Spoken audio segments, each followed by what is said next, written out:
meus irmãos, com a paz do Senhor. Nessa manhã estaremos aqui trazendo um resumo da lição da Escola Dominical, lição de número 12, que tem por seu título Jesus, o Homem Perfeito. O texto áureo dessa lição diz o seguinte: e crescia Jesus em sabedoria e em estatura e em graça para com Deus e os homens. Está registrado em Lucas, capítulo de número 2, versículo de número 52. A verdade prática nos diz o seguinte: verdadeiro homem e verdadeiro Deus. O Senhor Jesus Cristo é igual ao Pai e semelhante a nós. Sua divindade e humanidade não são aparentes, são reais, perfeitas e plenas. Nossa introdução diz o seguinte: eu vou apenas ler a introdução, não vou estar citando ponto a ponto, lendo ponto a ponto. Eu chamo os irmãos a fazer essa leitura em casa, para que o vídeo não fique muito extenso e cansativo. Se na lição passada estudamos sobre o homem do pecado, enfocaremos hoje a encarnação do Filho de Deus como Filho do homem. Apresentaremos o Senhor Jesus Cristo como ser humano perfeito, nele que devemos pensar, falar e agir. Já de início deixamos bem claro que a humanidade de Jesus não era aparente, ou seja, ela não era somente exterior, mas real. Em tudo era semelhante a nós, exceto quanto ao pecado.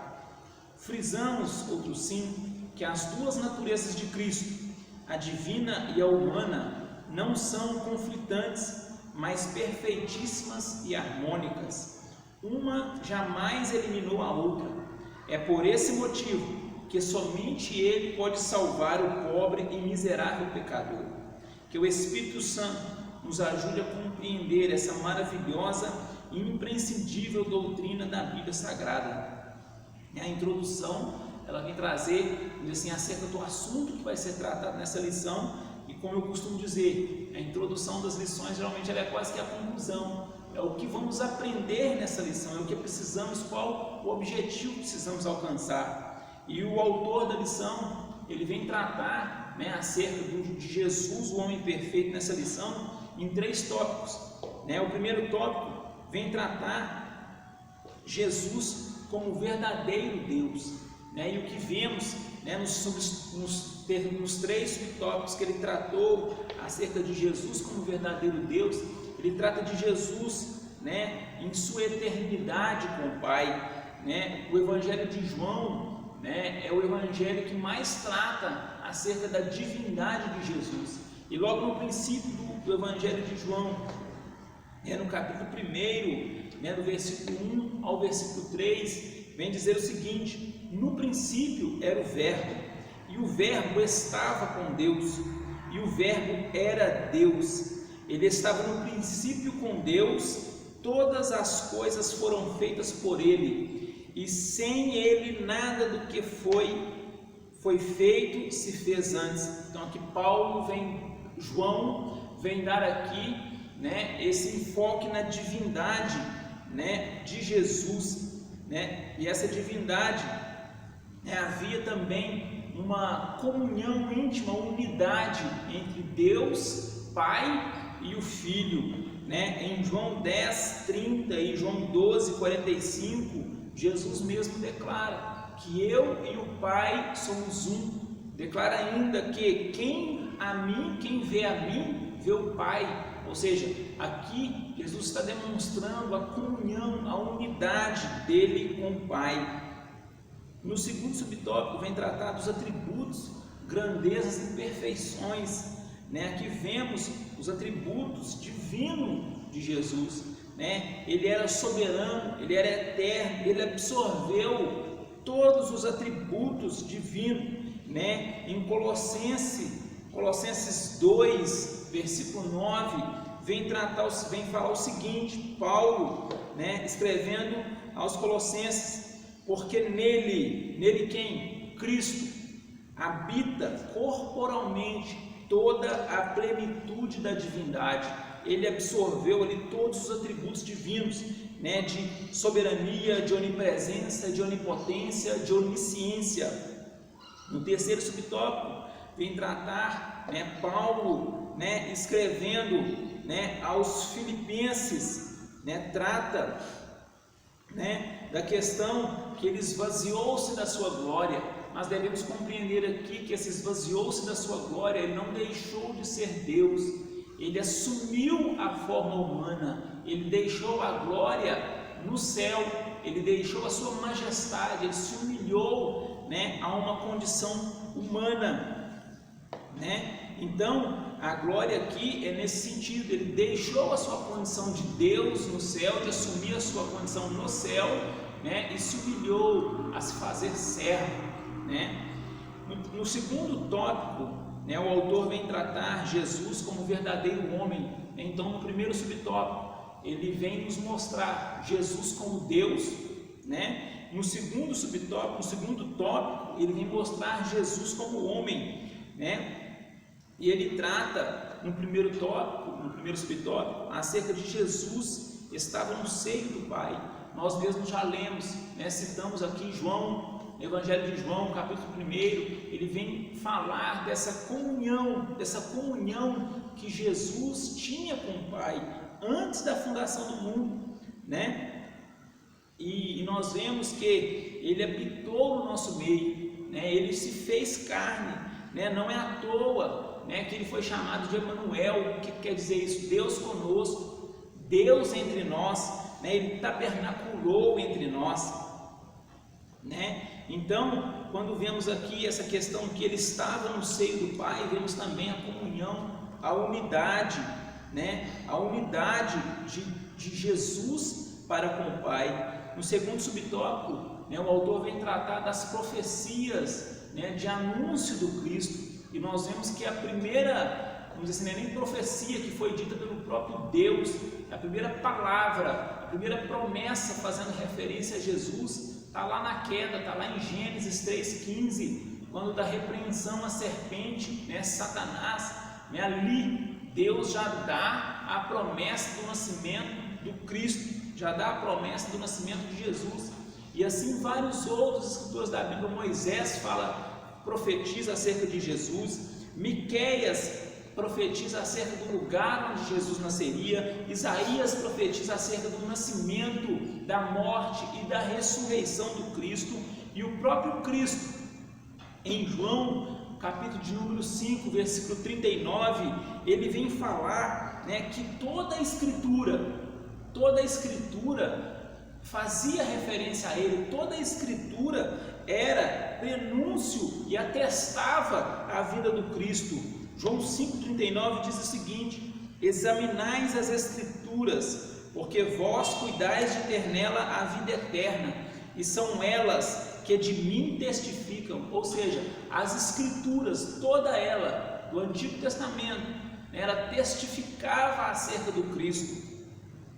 No terceiro subtópico vem tratar do Cristo, né, da encarnação no Novo Testamento. E o que precisamos compreender aqui como Novo Testamento quer dizer uma nova aliança, né, uma nova aliança de Deus para com o homem, né? E o que podemos observar é que Jesus não nasceu no Novo Testamento.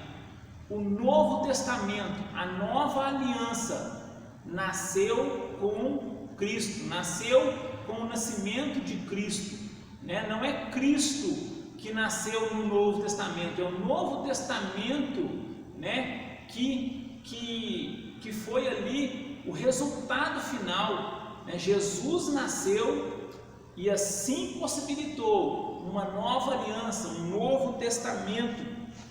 Em João 1,14 fala que Jesus se fez carne e habitou entre nós, né? Ele encarnou, né, possibilitando essa aproximação do homem com Deus.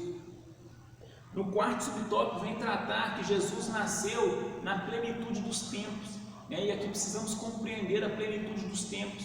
Aqui Jesus não nasceu talvez no tempo mais favorável, né? Ele foi hostilizado pelos líderes daquela época, ele foi hostilizado pelos seus conterrâneos, vamos dizer assim, ele foi hostilizado pelas lideranças religiosas, né? O que vemos aqui é que ele nasceu no tempo oportuno de Deus, ele nasceu no tempo exato de Deus.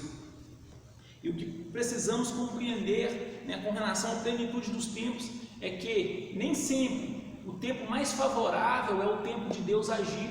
Às vezes o tempo de Deus agir é no tempo de aflição, é no tempo de dificuldade.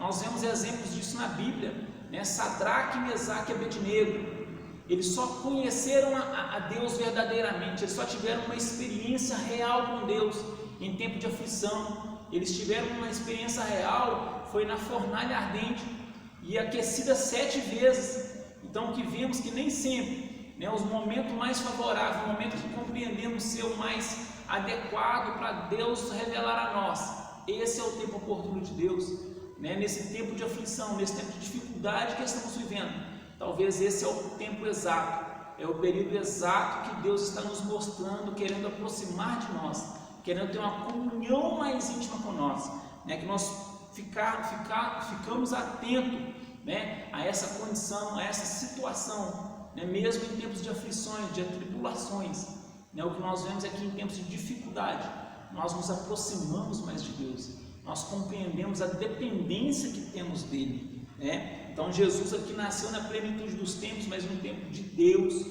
na hora de Deus, mas ele sofreu perseguições, foi perseguido desde o nascimento, né? No quinto subtópico vem tratar Israel, né, como palco do nascimento de Cristo, né? Lá em João 1,10 fala o seguinte: estava no mundo e o mundo foi feito por ele, e o mundo não o conheceu.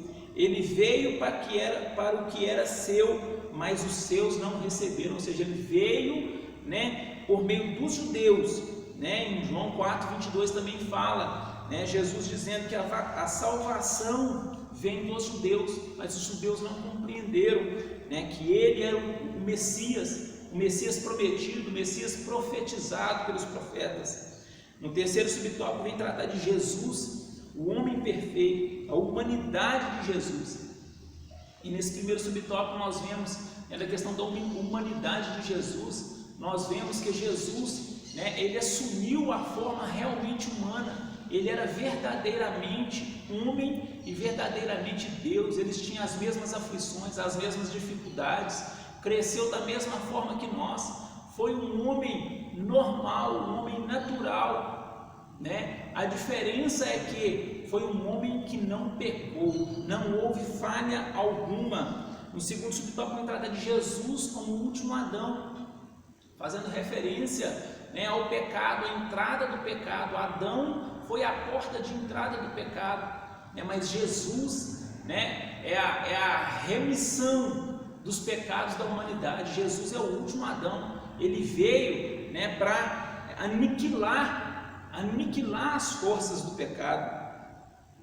Então, no terceiro subtópico também vemos, né, a perfeição espiritual e moral de Jesus, né? Jesus, ele foi perfeito, ele foi incomparável.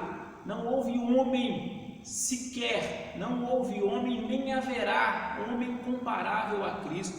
E nós vamos ver aqui alguns exemplos disso, né?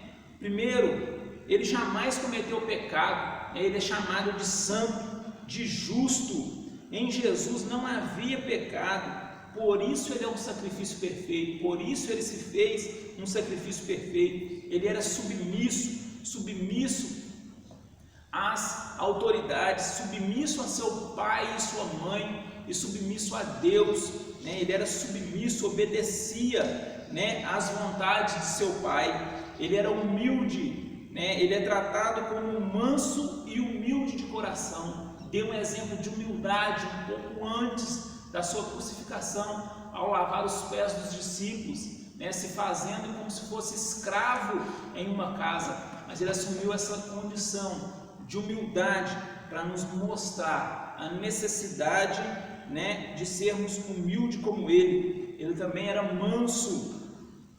Jesus foi manso e benigno, ele promovia a paz, né? Ele no meio dos homens, ele promovia a paz, ele exteriorizava a tranquilidade, calma, E também vemos exemplo de misericordioso. Jesus era misericordioso, ele se compadecia das aflições dos homens. Em Mateus 5, 7, vem dizer que Jesus foi misericordioso com os homens em suas fraquezas e privações. E misericordioso aqui está falando de miséria e córdia, a fusão das duas palavras, miséria, córdia, miséria, aflição, dificuldade, córdia, coração. É você colocar o seu coração na aflição do outro, é você colocar o seu coração na miséria do outro. E esse colocar o coração, ele depende também de uma atitude.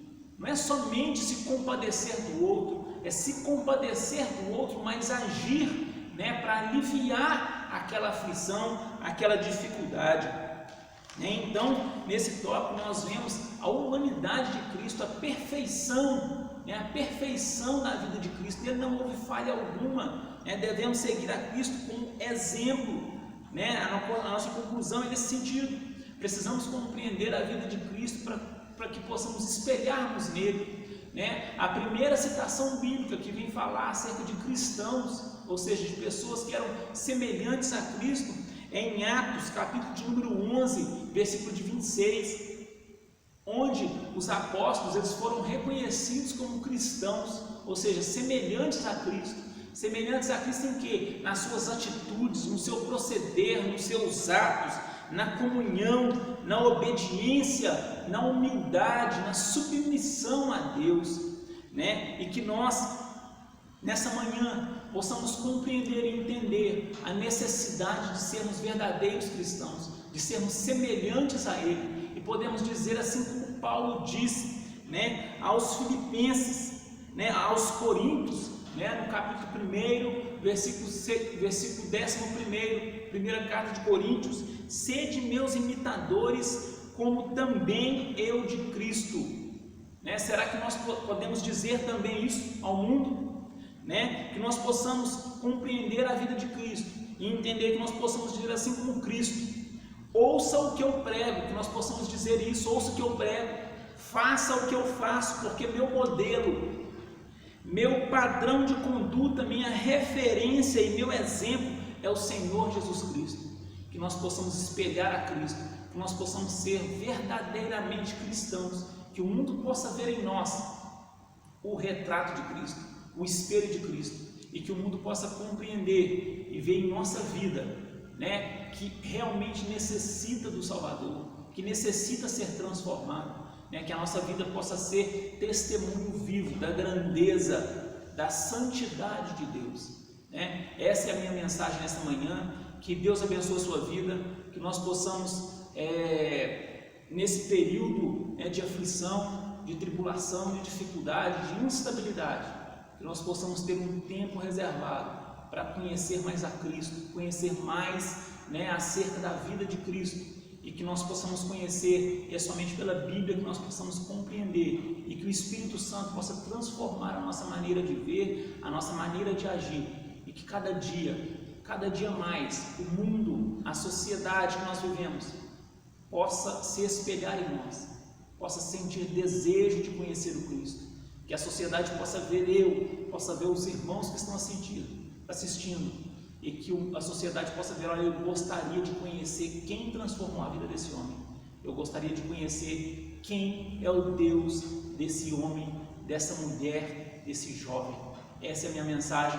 Que nós possamos aproveitar esse tempo de confinamento, nós possamos buscar a Deus com tranquilidade, não devemos nos desesperar, cumprimento da palavra de Deus, que nós possamos ter tranquilidade, que esse tempo vai passar, e que nós possamos voltar à comunhão entre os irmãos, mais fortalecidos, mais em comunhão com Cristo. Essa é a minha palavra nessa manhã. Que Deus abençoe a sua vida e a sua família.